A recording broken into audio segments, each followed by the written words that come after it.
But the thing that I love, what I'm able to do on the bike that I wasn't able to do in bodybuilding and that sort of stuff, is I really can just shut the mind down and be present and just ride my bike. And so it gets to a point, I don't even anymore think about that. Like, I just ride my bike and I'm in my bike and I'm with friends or I'm alone and I can just be present. So that's a really big gift that I haven't been able to get anywhere else in my life.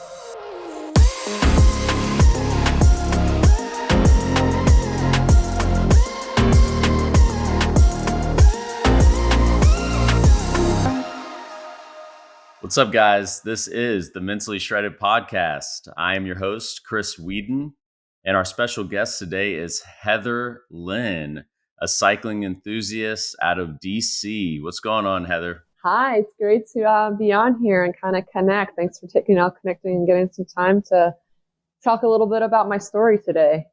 Yes, absolutely. I was immediately impressed when I was going through your social media page, and cycling is not something that I would say I'm strong in.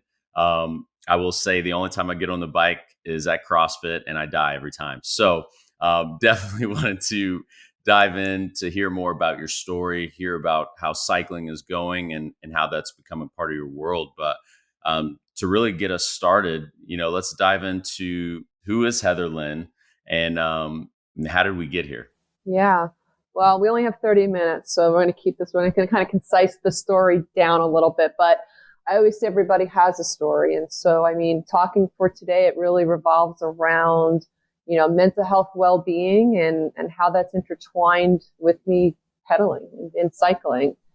And again, not to take folks too back in time, but, a bit of my story is I don't let the trauma identify who I am, but, it's something that I forever carry. And it's a part of me, and that's led me throughout my whole life of leading up to today to finding ways to manage, healthy outlets in life. And so here we go. So yeah, when I was 17 years old, I lost my brother. He was 22 years old in a very tragic car accident.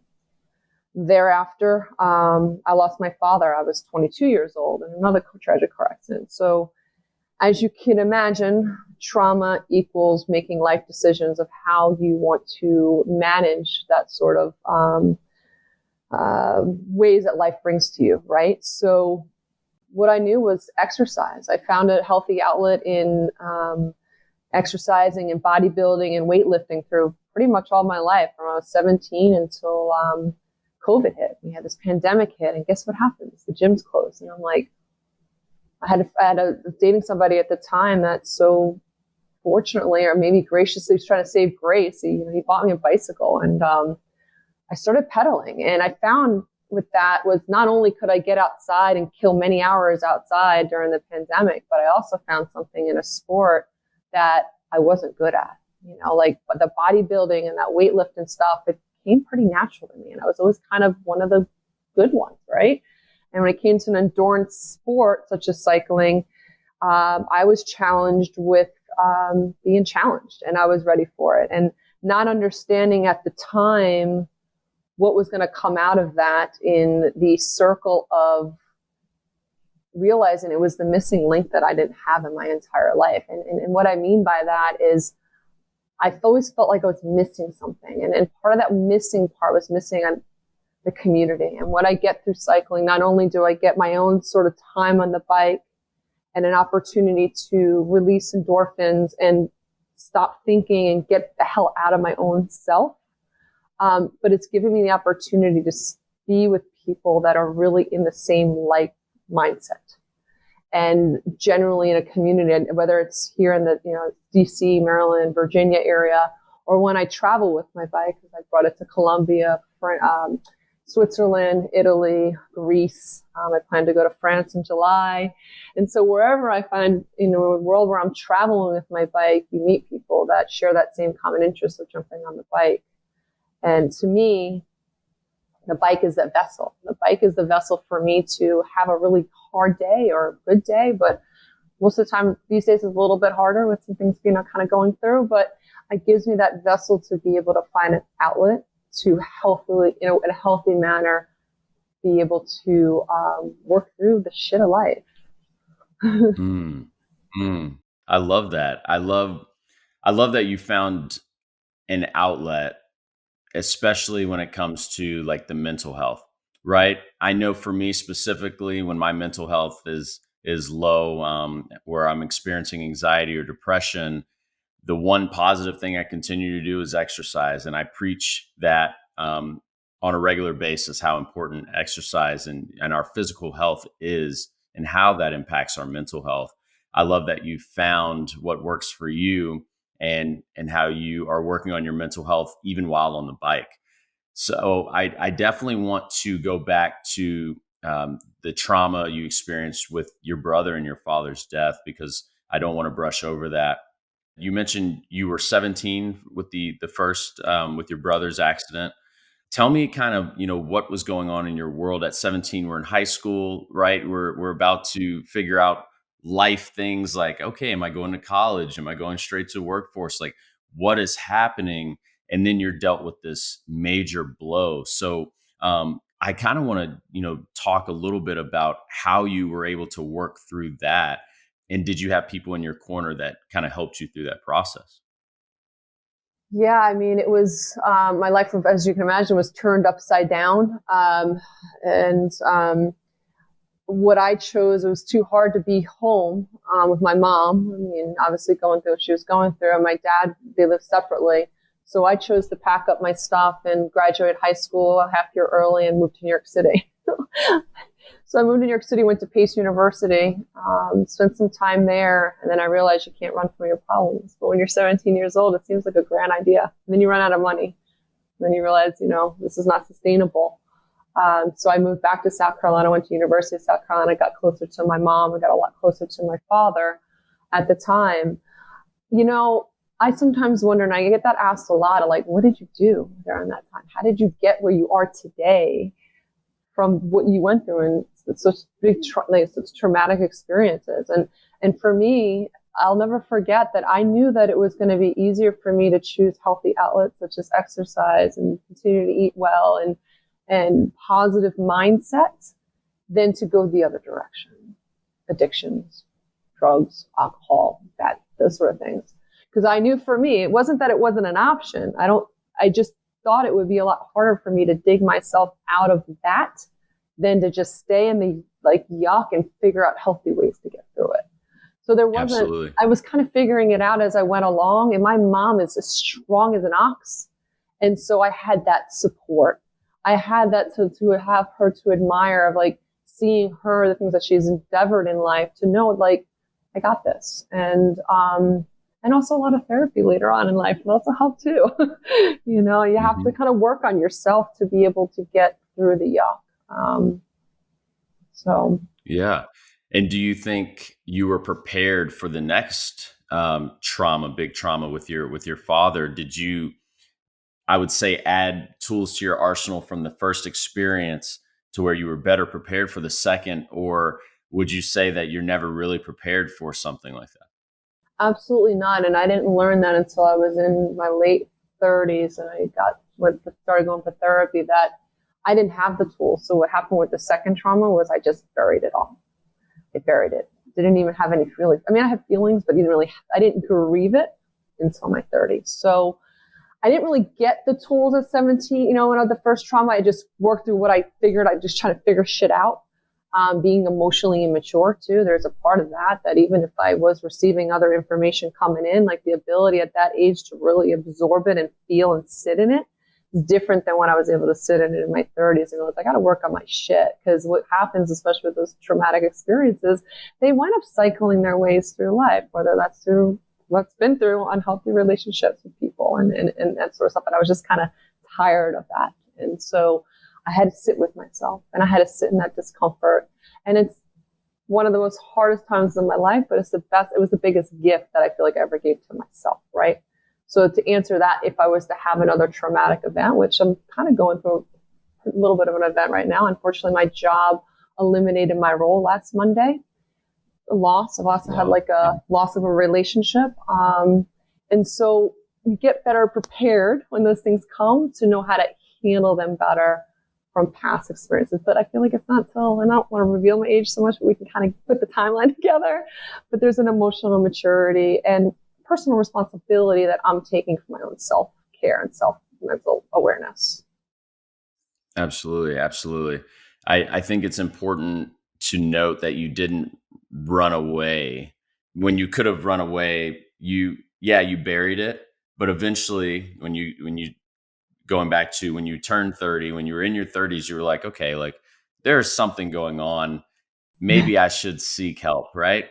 And, Yeah. and we all get to that point. I know I did personally, where I was like, I just don't know what to do anymore. And this is the time where I feel like if I don't seek help, I'm not sure what will happen. And so I Yeah. love that you It's were scary. able to, absolutely. So I love that you were able to really seek the help that you needed, which I believe now you have some tools that are helping you through what you're going through currently. Because life is life, right? Like we can never prepare or plan for really any circumstance, the worst or the bad or the good. um, but what we can do is learn and grow and adapt and add all of these tools. That way when life does hit, we're better prepared and we don't run and hide. Hmm. Yeah. Yeah. And I mean, I think to just, circle it a little bit back to the bike is that people sometimes wonder, because I'm an endurance athlete and that I like the long distance climbing. It's not like 100 miles, 10,000 feet climbing, racing. I have a race coming up in New York City, the GF New York World Championship on May 21st. 100-mile race through New York City, New Jersey, start to finish. And people kind of wonder, like, why? Why? And to me, like, there's a part of the suffer on the bike. That suffer, when I say that, like, it hurts. It's not comfortable to ride your bike at high speed and race and be in that sort of adrenaline rush.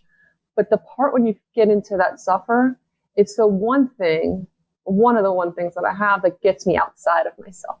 It gets me outside of my mind of like, oh, that obsession or the dwelling or the things of what you feel like you just can't do, and you just do it and you're in that. And so I always go back to it. I always say it's more than just a beautiful piece of carbon fiber. I mean, it's a vessel to my sanity. It's a vessel for me that there's no other place that I can actually put my thoughts together and they actually make sense. Because otherwise I'm really scattered and I can't find the answer. But I find the answer pretty much 99% of the time on the bike. Mm-hmm. And that could just be through seeing something or, seeing a lot of Blue Jays like the last couple weeks before I got the announcement about my job. And we say that Blue Jays and Cardinals are signs from the afterlife of looking after you. And so I think that's true because I don't really see the Blue Jays and Cardinals as much as I did a couple weeks ago when I really was looking for some answers and that support. Looking for a consulting firm that can help your organization achieve its full potential? Look no further than Deck Leadership. With over 25 years of experience in NASCAR, founders Mike Metcalf and Sean Pete know what it takes to lead high-performing teams. They can help you uncover opportunities for diversity, efficiency, culture, and kindness, all while inspiring human brilliance. And if they can lead pit crews that can change 4 tires and fill 18 gallons of gas in less than 12 seconds, just imagine what they can do for your organization. Visit www.deckleadership.com for more information. Yeah, absolutely. I love, so for me, pushing myself, I did my first ruck this year, and it was a 2-hour ruck, and the person that did the most laps, most miles, won, right? And there was a men's and a women's division. And I'd never rucked before, but I was like, you know what? Like, I know that who I am to my core, I need to push myself physically because there's times in my life where I know like mentally I'm going to get something out of it. And I also am to a place in life now where I understand that sometimes that's not necessary for me to do, right? But Yeah. I do try to find moments where I can challenge myself and absolutely enjoyed that experience. It was a lot of great people. It was for a good cause as well. And I believe I ended up doing 11 miles. Was no other guy was near me. But I just was like, Chris, and I went in with a game plan. I was like, you've never done this before. You're wearing this 20-pound vest. So just walk the first Painful. mile. Yep. Just walk, because people are either going to start off running. Well, everybody started off running. And I was like, no, I'm going to try something different. I'm going to just walk the first mile. And I just, so I can take it all in. It was freezing out, like absolutely miserable Love condition. it though. It's fantastic in that part. There's a You know? fantastic in the misery. Exactly. And so, but once I got through the first mile and I was like, okay, now we're going to run until our body shuts down or we hit the 2 hour mark. Right. And during that time, I think once I hit mile 5, it was like, okay, like, how are you feeling? Talking to yourself. It was like, I think I'm good. I think I'm good. Okay, cool. Let's keep this pace. And it's funny because our mind is going to be the first thing to want to be like, all right, well, I think we're good now. Right. Like we can go back in. We can go back in. And I was like, nope, I think our body still can go. But once my body started shutting down, I had already programmed my mind to say, we're doing this regardless. So my body starts shutting down. And then I was like, well, now you're going to push through. And mentally, I'm just going to start repeating all of these affirmations and start repeating all of this stuff that I've had in my arsenal for some time now that helps me when I am going through anxiety or depression or what have you. And I feel like those moments of like physical pain, sometimes I'm able to kind of dig back in that bag and take what I've learned for my mental health, apply it here in my physical health, and push through. And then the results, typically the results come, right? So I'm curious if, when you're on the bike, is there things that you've learned from therapy or from your mental health journey that when you're on the bike, you're speaking this stuff to yourself and you're making sure like your mind is focused on the task at hand and on the end goal? Yeah, I mean, I think, one thing I did learn on the bike and I'm still learning is learning how to breathe. We forget that. And it's the key to the bike, right? And it's the key even off the bike to settling the body. So it's even another reminder when I do get on the bike about how important it is to breathe. But I think to your point, yeah, to the affirmations, but the thing that I love, what I'm able to do on the bike that I wasn't able to do in bodybuilding and that sort of stuff, is I really can just shut the mind down and be present and just ride my bike. And so it gets to a point I don't even anymore think about that. Like, I just ride my bike and I'm in my bike and I'm with friends or I'm alone and I can just be present. So that's a really big gift that I haven't been able to get anywhere else in my life that it provides. I love that. Being present is so powerful. I think there's a lot of successful people that allude to how being present actually helps them succeed at higher levels. And I love that when you're on a bike for 100 miles, you're not going anywhere except from start to finish, right? So it's like you have a lot of time to think. You have 5 hours, 4 hours, yeah. And so, and then going back to the breathing, the same thing you learn in meditation, yoga, these things, like our breath work is so important. Belly breathing, so important. And I think even for people that don't maybe push themselves the way we do physically, I think learning from people who are performing physically at a high level and how important they practice breathing, meditation, things like that can help you in your day to day. It can help you in your job. It can help you through your relationships. Maybe I do need to calm down and reset before I go into this meeting or before I have this conversation, right? So I think when you mentioned breathing, that's just where my mind went, and I wanted to make sure we touched on that. Yeah. Yeah. Do you have any specific practices like today that you do when you're preparing for a race?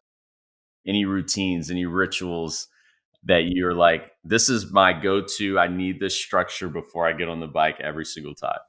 Yeah, I mean, I think race day is always a different animal, especially with GF New York, of that 96-mile race. Sleep is really important going into that. I mean, sleep is important overall. I mean, whether you're racing or I'm riding my bike daily just for training, we have to sleep. We have to give the body its time to rejuvenate. So I always encourage sleep. I always encourage good diet, nutrition, I always call feeding the soul back, right? But yeah, and then just something silly, like for the race day, I love apple pie. So in the morning, we have to get up. We have to actually line up the bridge at 4 a.m., the George Washington Bridge, 4 a.m. So you're up at like 2:30 starting your food. And so apple pie is what it's at, eating a couple apple pies and then eating the oatmeal and the other breakfast. But that's kind of my little key ingredient. I love that. I love that. Most people are probably listening like, wait, did I hear that correctly? Did she eat apple pie before she raced?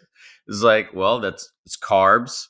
It's goodness, right? Like it literally has apples. It has all of these nutrients. Has all the goodness you need. And then leading up to that, like 2 days of the race, like I'm just chewing on this amazing bakery here in DC that I just chew on, and like French baguettes. I mean, this is the great thing about cycling. Not only do you get to experience biking, but you get to eat whatever the hell you want to. Carb load. Yeah. I love it. That was the beauty of playing soccer. I would just eat. It was a lot of pasta, a lot of carbs, and I still even with CrossFit now, I'm the same way. I still eat the same way.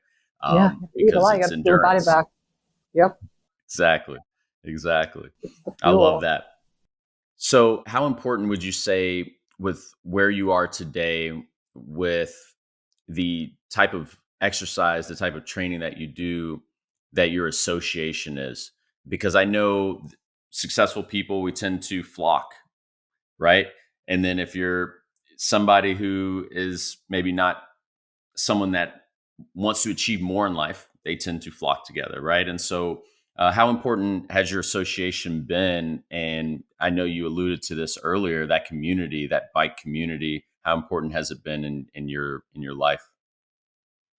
Yeah, I mean, it's one of those things like my personality is you take something, you run with it, and I'm a builder. I like to build things like from scratch. And so I not only did I take this opportunity to ride my bike and meet people, but I've taken the opportunity to, expand that with a partnership with Time Bicycles, where I'm a brand ambassador for them. And that was reaching out to the CEO on LinkedIn and building a deck and presenting myself in a presentation of this is what I'd like to foresee in the near future.